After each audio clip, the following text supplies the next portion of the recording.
Alors, bonjour. Bonjour, bonjour. Pour commencer, parce qu'il y a encore malheureusement des gens qui ne te connaissent pas, présente-toi. Je m'appelle Nao Kouren et je suis illustrateur de Sifandir Chronicle, le spin-off de la série Radiant chez Ankama, qui est sorti depuis le 31 mai.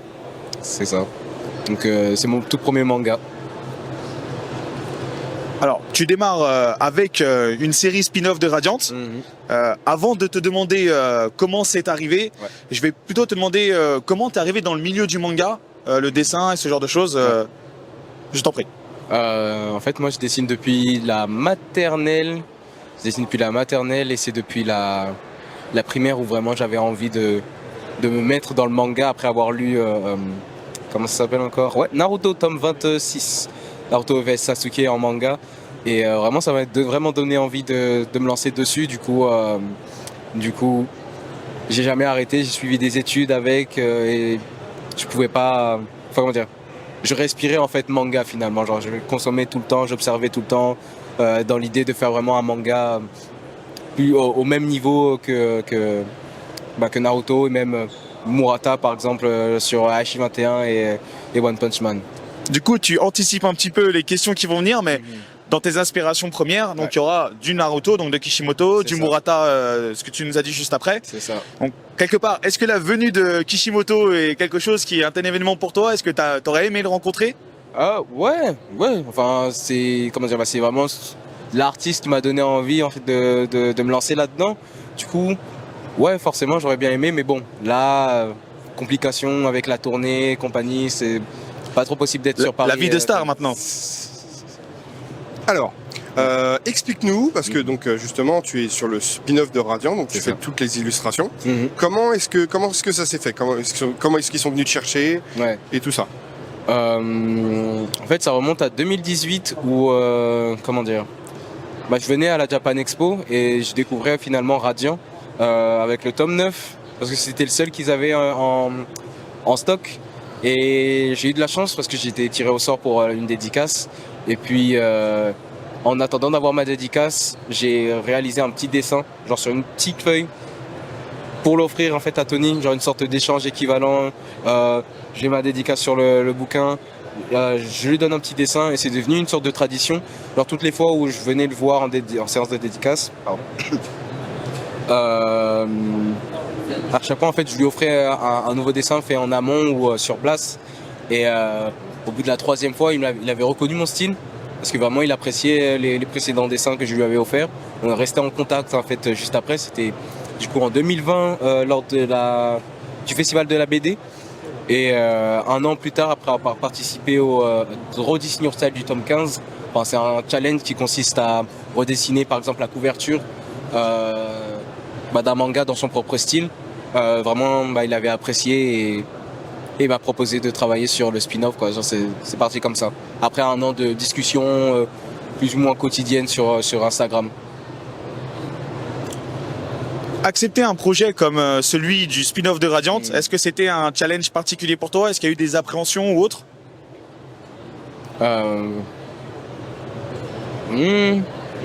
Je sais pas. Enfin, comment dire? Je pense que lorsqu'il m'a proposé et qu'il m'a pitché un peu le spin-off sur lequel on allait travailler, j'étais un peu en mode tout de suite oui, parce que Sifandir c'est mon arc préféré en fait du manga et ça fait un bon moment en fait que j'attends en fait d'avoir plus d'informations sur cette partie. Du coup, lorsque la proposition l'occasion en fait s'est présentée, je me suis dit non, je peux pas la refuser. Je pourrais pas dire que j'étais confiant parce que pour moi, je suis très critique en fait sur mon travail. Du coup, vraiment, je voulais faire en sorte que mon premier projet il soit vraiment le plus quali possible. Mais étant donné que je connaissais l'univers, je me disais qu'il n'y aurait pas trop de soucis apparents, je pense. Donc justement, c'est donc un travail que tu fais avec Tony, donc tous les deux. Comment tu composes ta journée de travail? Parce que justement, donc, il doit y avoir des échanges avec lui qui doivent se faire tout le temps. Vu que lui, il habite à Montréal, du coup, on communique majoritairement par mail. Des fois, on fait des audios, enfin pas des audios, des appels visio sur Messenger.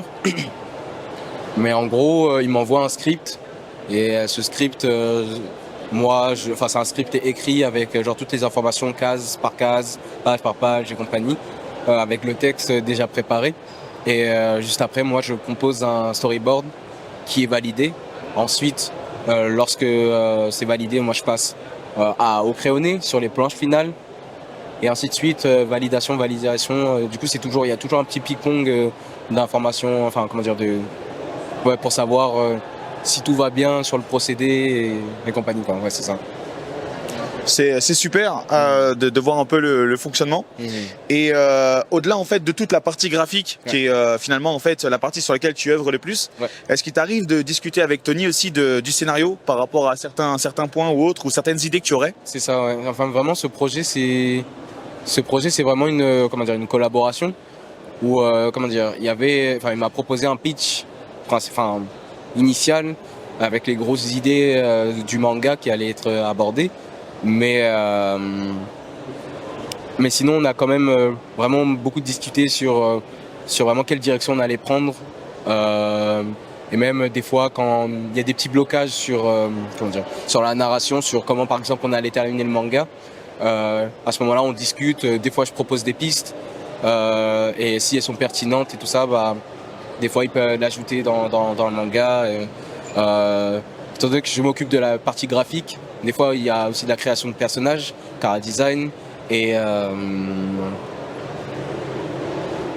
du coup des fois j'amène de nouveaux personnages qui vont enrichir finalement l'histoire et du coup des fois qu'il la dévie complètement dans une autre direction, quoi. Donc c'est vraiment un échange comme ça. Ouais. Du coup là, Tony, il a prévu son histoire. Est-ce que vous savez déjà à peu près où vous allez, combien de temps il va y avoir? C'est une grande histoire. Vous savez déjà tout ça ou pas?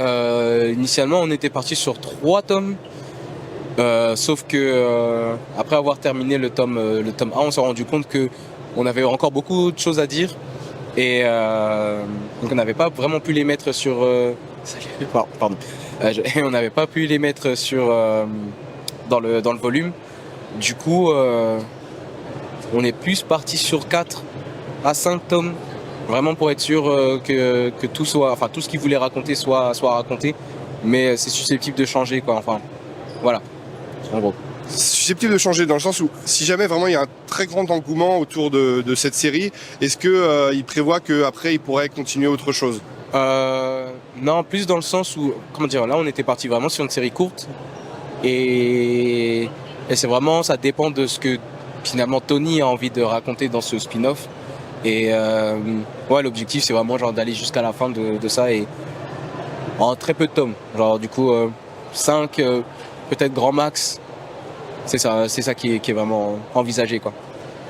Reprenons maintenant sur ton œuvre, donc Sifonder Chronicle.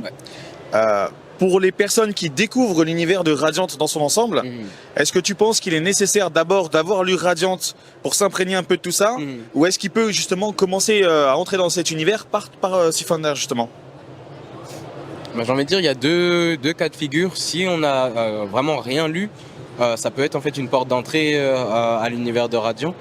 Par contre, si on a déjà entamé en fait l'univers, ce serait préférable en fait d'aller jusqu'au tome 10 pour avoir toutes les nuances, vraiment l'expérience complète et partir déjà préparé avec un petit bagage sur Sifonder Chronicle, quoi, vraiment connaître un peu le tout. Alors là on parle de ça, on parle du spin-off, de Tony, de Radiant, mais parlons un peu de toi. Tu dois avoir des idées, il y a peut-être des projets qui font plop dans ta tête, il y a d'autres trucs sur lesquels tu aimerais bien te lancer? J'ai des projets, mais pour l'instant, en fait, c'est pas ma priorité. Enfin, je suis pas en train d'y penser quand j'ai du temps libre, par exemple. Je suis vraiment à fond sur Sifonder Chronicle. Et puis, un jour, je ferai certainement un manga tout seul, sans scénariste. Parce que c'était pas prévu, hein. C'était pas prévu que je travaille avec qui que ce soit. Moi, je préfère travailler tout seul. Mais non, cette opportunité, je pouvais pas la laisser passer. Donc ouais. Est-ce que tu penses que justement, comme tu disais, tu arrives dans le milieu, donc est-ce que tu penses que c'est pas justement bien d'être en train de travailler avec quelqu'un comme Tony qui a de la bouteille et qui justement peut t'aider à apprendre les bons codes, les bons trucs et à faire les bonnes choses dès le début? Ah mais carrément, enfin là, comment dire, Tony il a toujours été aussi super exigeant envers son propre travail, et je pense que c'est pour cette raison en fait que voilà quoi, la qualité elle est aussi bonne. Du coup, moi, je m'entraîne un peu de ça. On a un peu la même mentalité, on va dire. Où moi aussi, je suis très comment dire, exigeant envers ce que j'ai envie de faire. Je vise le niveau de Murata, donc genre vraiment, vraiment, comment dire, faut pas que je me relâche sur ma pratique pour vraiment m'améliorer.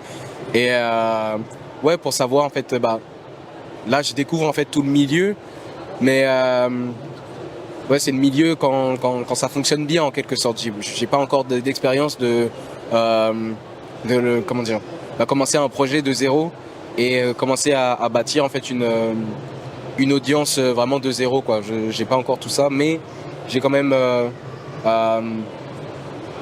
tout l'envers du décor pour voir comment ça fonctionne. Du coup, ouais, c'est bénéfique en quelque sorte pour moi.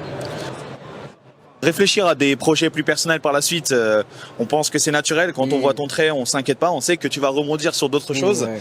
Mais avant cela, j'ai une petite question. Oui. À la fin de Sifandir, si toutefois en fait Tony te propose d'adapter un autre spin-off sur un autre arc ou un autre personnage de l'univers de Radiant, est-ce que c'est éventuellement quelque chose qui t'intéresserait, ou est-ce que tu préférais plutôt partir sur du personnel en enchaînant sur cette œuvre? Si le projet me plaît, ouais. Si le projet me plaît, ouais. Comment dire, là, Sifandir, c'était vraiment le point, c'était tombé à point nommé. Sifandir, comme je disais, c'est mon art préféré. Je surkiffe en fait l'univers autour des chevaliers sorciers et compagnie. Donc, comment dire, l'univers de Radiant aussi est sacrément vaste. Peut sortir, comment dire, tout un tas de spin-off sur tout un tas de personnages plus ou moins intéressants, mais je sais pas, ça dépendra vraiment du projet, du pitch qu'il me propose, quoi. Alors, bon, nous on a lu, on connaît, on adore, Ouais. mais il y a des gens qui vont regarder cette vidéo, qui connaissent pas. Comment tu pourrais les inciter à le lire? Inciter à lire Sifandir Chronicle, genre je fais un pitch, c'est ça? Ok, en fait, Sifandir Chronicle, ça raconte l'histoire de Akil, un boisé qu'on appelle en Sifandir. C'est le terme qu'on utilise pour les ressortissants d'une forêt qui entoure en fait les terres de Sifandir. C'est une terre magique, enfin c'est une forêt magique où lorsque tu rentres dedans, tu ressors plusieurs années plus tard. Il y était avec sa petite sœur et ils se sont perdus ensemble. Aujourd'hui, cette forêt n'est plus magique, du coup il cherche à retrouver sa petite sœur. C'est vraiment le pitch principal, quoi. Entre-temps, il y a aussi un petit contretemps où il doit être enrôlé dans le cursus des chevaliers sorciers, les défenseurs de Sifandir, et c'est vraiment pas quelque chose qui me plaît, donc ça va un peu jongler sur la recherche de sa petite sœur, les cours de guerrier pour chevaliers sorciers, et voilà. Ouais, c'est très intéressant, d'autant plus qu'il y a une sorte de dimension du temps qui passe et du coup de la claque que prendra en fait aussi bien le personnage principal en voyant sa sœur que sa sœur en découvrant le monde n'a pas forcément énormément évolué, alors qu'elle, oui, énormément. Donc c'est vrai que c'est hyper intéressant. Ouais. Et par rapport à tout ça, ça a l'air d'être assez riche, assez vaste. Et pourtant, tu nous avais expliqué que la série allait être quand même relativement courte. Heureusement pour tous, nous les premiers, elle risque d'être un peu plus étendue qu'au-delà des 3 tomes prévus.